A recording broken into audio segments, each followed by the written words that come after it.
आप देख रहे हैं अनहोनी। तो चलिए बढ़ते हैं आज की इस कहानी की ओर। उस रात जब मैं ट्रेन से अपने गांव के स्टेशन पर उतरा तो रात काफ़ी हो चुकी थी। मैं जल्दी जल्दी चलते हुए स्टेशन से बाहर निकला और उस चाय की दुकान के पास पहुंचा जहां मैं अपनी साइकिल खड़ी करता था। मैंने देखा चाय वाला बेचारा अकेले अपनी दुकान पर बैठा, मेरा ही शायद इंतज़ार कर रहा था। मैं भागते हुए चंदू चाचा के पास गया और उनसे कहा, चाचा माफ़ करना, आज देर हो गई। तो इस पर चाचा ने कहा, कोई बात नहीं बेटा, देर हो जाती है। फिर मैंने अपना साइकिल लिया और फिर चाचा ने दुकान बंद किया और फिर चाचा अपने रास्ते और मैं साइकिल लेकर अपने घर के रास्ते निकल पड़ा। रास्ता बिल्कुल सुनसान था और ऐसा हो भी क्यों ना, बरसात का मौसम, ऊपर से रात के 11 बज चुके थे। रास्ते पर कहीं ना कहीं थोड़ा कीचड़ भी फैला हुआ था, इसलिए साइकिल चलाने में मुझे काफ़ी मुश्किलों का सामना करना पड़ रहा था। ऊपर से कच्चा रास्ता, ऊबड़ खाबड़। मुझे तो डर था कि कहीं मैं मुंह के बल ना गिर जाऊं।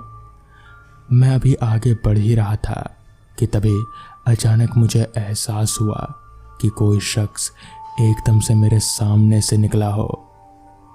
मैं थोड़ा सा चौंक गया और साइकिल खड़ी कर कुछ पल के लिए सामने देखने लगा, मगर वहां कोई नहीं था।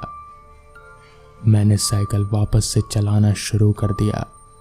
अभी मैं साइकिल चलाकर थोड़ा आगे बढ़ा ही था कि तभी वापस से मुझे एहसास हुआ कि कोई शख्स मेरे पीछे से निकला हो। मुझे पता नहीं ऐसे एहसास क्यों हो रहे थे। ऐसा मेरे साथ पहली बार हो रहा था और पहली बार ही मैं इस रास्ते पर इतनी देर से आ रहा था, वरना तो मैं शाम तक इस रास्ते से होकर अपने घर चला जाता था। मगर आज काफ़ी रात हो गई थी। खैर, मैं साइकिल चलाकर आगे बढ़ने लगा। अभी मैं साइकिल चला ही रहा था कि तभी अचानक मुझे ऐसा महसूस होने लगा जैसे मेरी साइकिल अचानक से बहुत भारी हो गई हो। मुझे समझ नहीं आ रहा था कि आखिर ऐसा कैसे हो गया। मैंने आगे पीछे के टायर चेक किए तो फिर टायर भी बिल्कुल सही सलामत थे, मगर ऐसा लग रहा था जैसे साइकिल पर मेरे अलावा भी कोई और बैठा हुआ हो, मगर पीछे तो कोई था ही नहीं। मैं बस अकेला ही अपनी साइकिल चला रहा था। खैर, जैसे तैसे मैं साइकिल चलाते हुए आगे बढ़ने लगा। अब यहाँ से मेरा गांव ज़्यादा दूर नहीं था, यहीं कोई 2-3 किलोमीटर ही रह गया था, इसलिए मैं अब तेज़ी से साइकिल चलाने लगा। मुझे एक अजीब सा एहसास खाए जा रहा था, एक ऐसा एहसास जो मुझे एहसास करवा रहा था कि कोई और भी है जो कहीं ना कहीं मेरे साथ ही है और मुझे देख रहा है। हर पल वो मुझे सुन रहा है, मगर वो कौन है ये मैं समझ नहीं पा रहा था और ना ही मेरे अलावा उस रास्ते पर कोई और दिख रहा था। तो मैंने इसे अपने मन का वहम माना और मैं तेज़ी से साइकिल चलाकर आगे बढ़ने लगा। अभी मैं तेज़ी से साइकिल चला ही रहा था कि तभी अचानक मेरी साइकिल के सामने एक आदमी आ खड़ा हुआ। उस आदमी ने अपने चेहरे पर पूरा शॉल लपेटा हुआ था। मुझे उसका चेहरा नज़र नहीं आ रहा था, तो मुझे बड़ा अजीब लगा कि आखिर यह आदमी ऐसे इस रास्ते पर इतनी रात का क्यों खड़ा है। खैर, मैंने अपनी साइकिल को साइड से निकालना चाहा, मगर तभी वो आदमी अचानक से मेरी साइकिल के सामने आ खड़ा हुआ।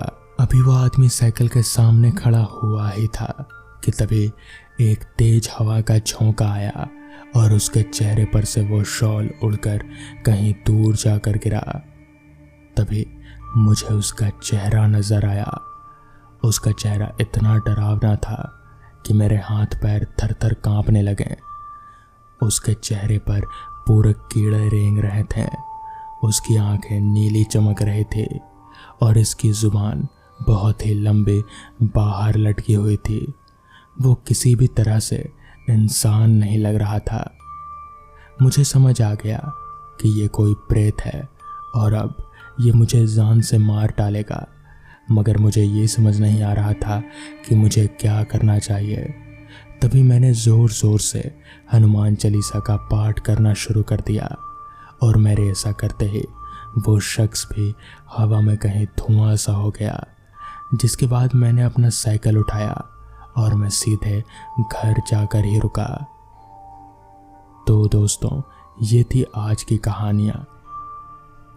ऑटो वाले ने मुझे जिस रास्ते पर उतारा वो रास्ता बहुत ही ज़्यादा सुनसान और जंगल झाड़ से भरा हुआ था।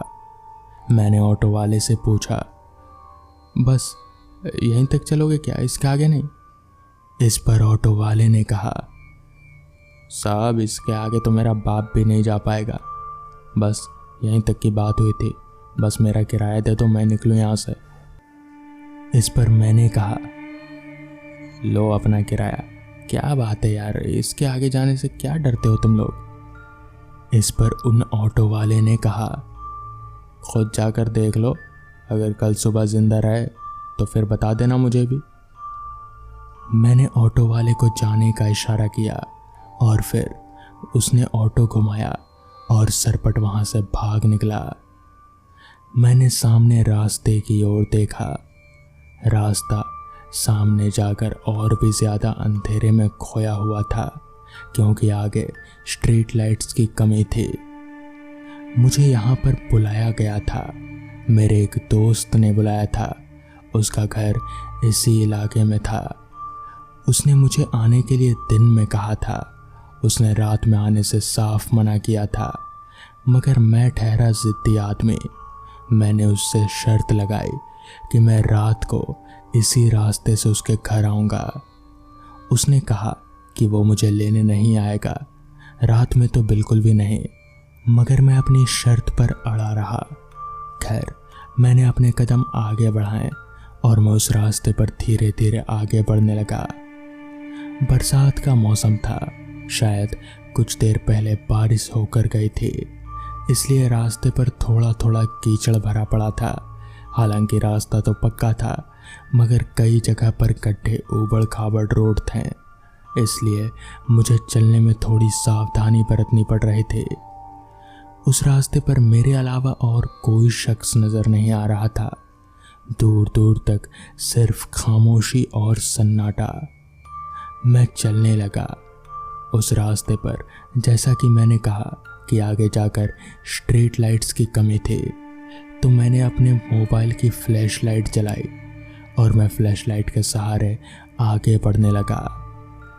रात काफ़ी हो चुकी थी, यहीं कोई रात के 10 साढ़े 10 बज रहे थे। बस मैं अपनी शर्त के मारे इतनी देर से आया था और उस बेवकूफ़ी का नतीजा मुझे अभी कुछ ही देर में मिलने ही वाला था। मैं रास्ते पर आगे बढ़ने लगा। अभी मैं रास्ते पर आगे बढ़ ही रहा था कि तभी अचानक मेरे मुंह पर एक ठंडी हवा का झोंका आया। ऐसा महसूस हुआ जैसे कि वो हवा का झोंका कोई इंसान हो और वो मेरे शरीर के आर पार होकर गया हो। मुझे अजीब सा महसूस होने लगा। मैंने अपने कदमों की रफ्तार तेज कर दी। यहाँ से मेरे दोस्त का घर ज़्यादा दूर नहीं था, बस इस रास्ते के आखिरी छोर पर, यानी कि इस रास्ते को पार करते ही जो बस्ती आती है वहीं पर मेरे दोस्त का घर था। बस इस रास्ते की ही दूरी थी। मैं आगे बढ़ने लगा तेजी से। मैं आगे बढ़ ही रहा था कि तभी अचानक मुझे ऐसा महसूस हुआ जैसे कोई सामने से रोड के किनारे को पार करके गया हो, मगर वो इतनी तेजी में गया कि मुझे साफ साफ कुछ दिखा ही नहीं। खैर, पहले तो मुझे लगा कि शायद ये मेरे मन का वहम है, मगर तभी वैसा ही एहसास मुझे वापस पीछे की तरफ से हुआ, जैसे कोई अचानक से रोड को क्रॉस किया हो। अब मुझे थोड़ा थोड़ा डर लगने लगा। भूतों का तो नहीं, मगर चोर उचक्कों का डर मुझे कहीं ना कहीं खाए जा रहा था। मैं आगे तेजी से बढ़ने लगा। अभी मैं आगे बढ़ ही रहा था कि तभी अचानक एक अजीब सी हंसी गूंजी, हंसी ऐसी जो किसी की भी रूह कंपकपा दे। वो किसी औरत के हंसने की आवाज़ थी, मगर आवाज़ में एक अजीब सा भारीपन था, और वो शायद नाक से हंस रहे थे। मुझे साफ साफ तो कुछ समझ में नहीं आ रहा था, क्योंकि अब तक डर मुझ पर हावी हो चुका था। मेरे पैर कंपकपाने लगे थे। मैं बहुत ही तेज़ी से आगे बढ़ने लगा। अभी मैं आगे बढ़ ही रहा था कि तभी एक पेड़ के पास जाकर मैं एकदम से रुक गया, क्योंकि उस पेड़ पर एक अजीब सी चमक थी। मैं उस पेड़ के पास रुककर ऊपर देखने लगा। तभी मैंने जो देखा वो देखकर मेरी आंखें फटी की फटी रह गई। मैंने देखा कि एक बहुत ही अजीब सी दिखने वाली औरत उस पेड़ के ऊपर बैठी है, और वो रोशनी उसकी आंखों से निकल रही है, एक अजीब सी सफ़ेद रोशनी। उस औरत का चेहरा बहुत ही ज़्यादा डरावना था। उसके पूरे चेहरे पर कीड़े रेंग रहे थे। मुझे समझ नहीं आ रहा था कि आखिर ये क्या भला है। वो औरत मुझे देखकर ज़ोर ज़ोर से हंसे जा रहे थे। मैंने ये देखा और बस मैंने भागना शुरू किया। अभी मैं भाग ही रहा था कि तभी मेरी नज़र आसपास के पेड़ों पर गई, तो वो औरत यहाँ वहाँ हर जगह मुझे नज़र आ रही थी। मैंने ज़ोर ज़ोर से हनुमान चालीसा का पाठ पढ़ना शुरू कर दिया, और भागते भागते जैसे तैसे मैं उस रास्ते से गिरते पड़ते निकलकर एक बस्ती में पहुंचा, और फिर अपने दोस्त के घर पहुंचा। उसके घर पहुंचकर मैं रोने रोने को हो गया। उसने मुझे शांत किया और फिर कहा, मैंने कहा था ना मैंने कि इस रास्ते से रात को मत आना। इस पर मैंने उसे पूरी घटना बताई। तो फिर मेरे दोस्त ने बताया कि वो रास्ता भूतिया है और उस रास्ते पर ऐसी घटनाएं होती रहती हैं। उस रास्ते पर रात के समय कोई नहीं जाता। उस दिन के बाद से मैं भूत प्रेत चुड़ैल पर पूरा विश्वास करने लगा। तो दोस्तों, ये थी आज की पहली कहानी। तो चलिए बढ़ते हैं आज की दूसरी कहानी की ओर। सच में कितना अजीब और मनहूसियत भरा कस्बा है यह। शाम के 7 बजे के बाद कोई बाहर ही नहीं निकलना। प्रवीण अपने दोस्त राजेश को कहा और जल्दी जल्दी से अपनी ज़रूरत का सामान ले रहा था। राजेश ने उसकी तरफ देखा, पर बिना कुछ कहे उसे फलों के ठेले की तरफ जाने का इशारा किया और खुद ग्रोसरी स्टोर की तरफ चला गया। कितना अजीब है, मतलब यहाँ की मनहूसियत के बारे में कोई बोलना भी नहीं चाहता। बस यहाँ पर कंपनी की मार्केटिंग पूरी हो जाए, फिर मुड़कर इस टाउन में कभी कदम भी नहीं रखूँगा। पता नहीं कितने जाहिल और अनपढ़ लोग भरे पड़े हैं यहाँ पर। प्रवीण खुद में बड़बड़ाते हुए फलों के ठेले की तरफ बढ़ गया। जिस चीज़ के बारे में ज़्यादा जानकारी ना हो उसकी बेवजह बुराई नहीं करनी चाहिए। एक बूढ़े से आदमी ने उसके पास खड़े होकर फलों को देखते हुए कहा, जी आपने मुझसे कुछ कहा? प्रवीण ने पूछा। मैं यहाँ आने वाले हर उस नए बासिंदों को यही कहता हूँ, यहाँ खड़े होकर इसी जगह पर इस जगह की बुराई मत करना। ये चौक देख रहे हो, ये रात होते ही जाग जाता है। उस बूढ़े ने सामने की तरफ इशारा करते हुए कहा, जहाँ पर एक सर्कल बना हुआ था और उसके ऊपर किसी मुगल शासक की मूर्ति लगी हुई थी। वो बूढ़ा उस सर्कल की तरफ जाकर वहां पर बनी सीढ़ी पर बैठ गया और प्रवीण को घूरने लगा। यूं खुद पर एकटक नज़र महसूस होने के कारण प्रवीण से रहा नहीं गया। वो थैला वहीं छोड़कर उस बूढ़े आदमी की तरफ चला गया। क्या आप मुझसे कुछ कहना चाहते हैं? प्रवीण ने उनकी बाजू में बैठते हुए कहा। नहीं। फिर आप मुझे ये क्यों बता रहे हैं कि ये चौक रात होते ही जाग जाता है? प्रवीण ने झुंझला कर कहा। कई सालों पहले यहाँ पर मुगलों का राज हुआ करता था। वो अपने मनोरंजन के लिए इसी चौक पर सरेआम लोगों का खून बहाया करते थे। तब से ही मान्यता है कि रात को उन सब लोगों की आत्माएं फिर से जाग जाती हैं जिनकी मौत यहीं इसी जगह पर हुई हो। कैसी बातें कर रहे हैं आप? और मुझे यहाँ आए हुए 10 दिन हो गए, पर मुझे तो ऐसा कुछ भी नहीं लगा। प्रवीण ने अपने डर को काबू करते हुए कहा, क्योंकि अमावस की रात भी तो आज है ना, तो सारी आत्माएं भी तो आज ही जागृत होंगी। आप इतने विश्वास के साथ कैसे कह सकते हैं कि ये उन्हीं लोगों की आत्मा है जिनकी मौत इस चौक पर हुई थी? तू यहाँ क्या कर रहा है? राजेश ने पीछे से आते हुए कहा, जिसके दोनों हाथों में सामान से बैग भरे हुए थे। प्रवीण ने सामने की तरफ इशारा करके कहना चाहा, पर तभी उसे सड़क को पार करते हुए वही बूढ़े अंकल दिखे। उसने सर झटका और ना में इशारा करते हुए उसके हाथ से बैग लिया और घर की तरफ निकल पड़े। आधी रात के वक्त प्रवीण को सर्दी महसूस हुई। उसने चादर ओढ़ने के लिए बिस्तर पर हाथ फैलाया, पर उसे नर्म गद्दे की जगह ऊबड़ खाबड़ जगह महसूस हुई। उसने तुरंत उठकर देखा तो वो अपने दोस्त के घर के बजाय उसी चौक में ठीक उसी मूर्ति के नीचे जमीन पर सो रहा था।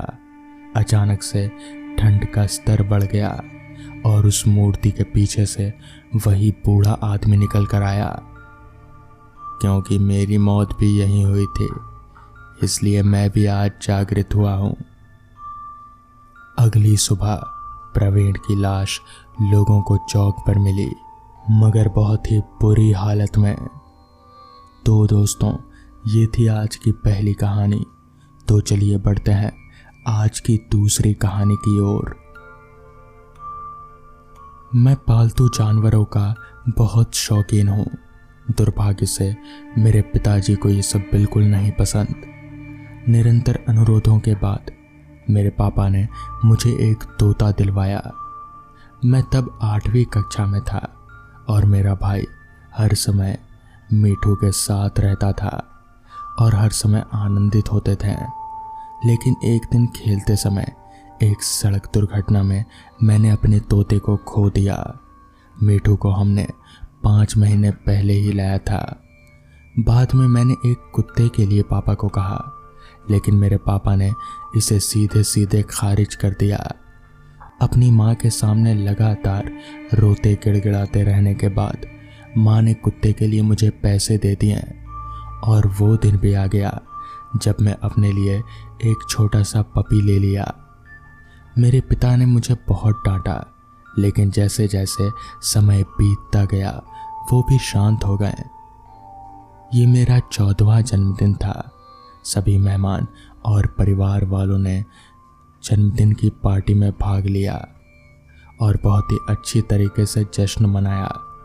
लगभग रात के 10 बजे जब सभी मेहमान चले गए, मेरा छोटा भाई अपना पसंदीदा शो देख रहा था। मैंने अचानक टाइगर यानी कि मेरा कुत्ता उसके गुर्राने की आवाज़ सुनी। टाइगर की आदत थी, किसी के भी नहीं होने पर भी वो भौंकता रहता था। इसलिए चढ़कर मैंने उसे रोकने के लिए चिल्लाया, लेकिन वो नहीं रुका और गुर्राता रहा। तभी मेरे दिमाग में एक आइडिया आया। मैंने सुन रखा था कि डिस्पोजेबल कैमरे के माध्यम से भूत को देखा जा सकता है। मुझे उपहार के रूप में एक कैमरा मिला था। मैंने कैमरा पकड़ा और धीरे से उस जगह की ओर देखना शुरू किया जहां टाइगर भौंक रहा था। मैंने जो देखा वो देखकर मैं हैरान और स्तब्ध रह गया। मेरे छोटे भाई को कोई सफ़ेद चीज़ अपनी चमकती लाल आंखों से लगातार घूर रही थी। मैंने उसकी फ़ोटो ले ली। फिर मैंने अपने भाई को बुलाया और उसे भी वो फ़ोटो दिखाया। वो भी ये देखकर चौंक गया और वो जो उसने देखा वो उसे पचा नहीं सका। दौड़ते हुए माँ पापा के पास गया और सब कुछ बता दिया।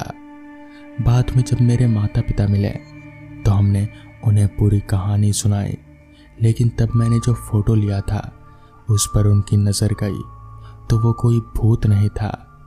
हम डर गए और पूरी रात डर से सोते रहे और लगातार अपने कमरे को देखते रहे। कुछ दिन के बाद हम इस बारे में भूल गए। दोपहर की अच्छी धूप थी। मैं भी स्कूल से लौटा ही था और टीवी के सामने बैठ गया। बाद में जब मैं स्नैक्स खा रहा था तो मैंने वही कुर्हाने की आवाज़ सुनी। मैं चौंक गया और बाथरूम की तरफ गया जहां मेरा कुत्ता लगातार कुर्हा रहा था। मैंने अपने बाएं कान बाथरूम के किनारे दरवाजे पर रखा। मैं स्पष्ट अंदर से किसी चीज़ के ढकेलने की आवाज़ सुन रहा था। ये एकदम क्रिस्टल क्लियर था। मैंने सेल्फ से डिस्पोजेबल कैमरा निकाला और बाथरूम के अंदर देखने लगा। वो बहुत ही भयानक नज़ारा था। एक सफ़ेद बादल जैसी चीज़ टाइगर को मार रही थी। मुझे नहीं पता कि वो क्या था। उसके हाथ पैर नहीं थे लेकिन उंगलियां नहीं थी।